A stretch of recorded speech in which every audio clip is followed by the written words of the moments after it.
हे आणलंय आमच्या आईने कपाट. तर बघूया, आई म्हणत होत्या की बाबा एक कलर देऊया, त्यांच्या पाहुण्याकडून आणलंय त्यांनी. तर कसं बघ होतं कलर दिल्यावर बघू आपण. आता खूप दिवसापासून चालू होते, आज कांदे निवडू उद्या कांदे निवडू, पण आज वेळ झाला त्या कांद्या निवडायचा. चला मग बसले मी कांदे निवडत. कांदे निवडताना सगळ्या गोष्टी माइंडमध्ये चालू होत्या, विचार चालू होते वेगवेगळे, पाहुण्यांचे विचार, याचे विचार, त्याचे विचार. विचार करून करून झाले माझे कांदे निवडणं. कांदे निवडणं झाल्यावर मग म्हटलं चला आता फरशी वगैरे पुसून घेऊ. फरशी पुसतच होते मी, तर काय थोड्या वेळानं आले माझे घरच्यांचं चालू होतं किंवा चहा कर. त्यांना दिली मी चहा केली. तर त्यांना आवडतं चहासोबत पार्ले बिस्किटचा पुडा, आणि त्यांना ना दुधाच्या चहाने ॲसिडिटी होते. म्हटलं चला आता कोरा चहा घेऊ, आणि तसं मला पण कोरा आवडतो आणि त्यांना पण कोरा म्हणतो, कुठे काळा म्हणतात त्याला, आमच्याकडे कोरा म्हणतात. तर मग मी यांना दिले पार्लेजी बिस्किटचे पुडे.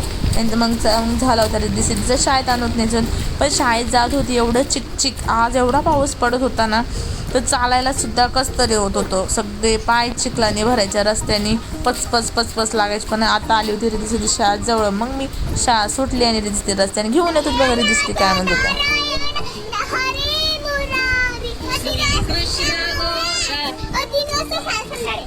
3 वाजता का?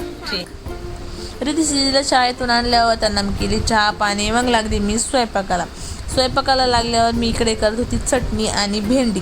आज होती ठेसा केला होता, कुठे चटणी म्हणता कुठे ठेसा म्हणता, आम्ही म्हणतो चटणी मिरचीचे, आणि भेंड्या केल्या होत्या. जेवण वगैरे झालं होतं, मग आमचं स्वयंपाक झालं होतं माझं. मग मी जेवण वगैरे केलं, रिद्धीला जेवू घातलं.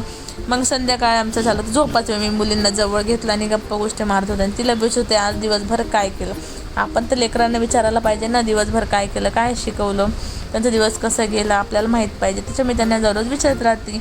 आणि आता झाला आहे आमचा झोपाचा वेळ. म्हटलं चला आता आपला रिद्धीने विचारला पण काय झालं काय नाही शाळेमध्ये. तर लेकराला जवळ घेऊन मी तिला खुश होते. आता आला झोप.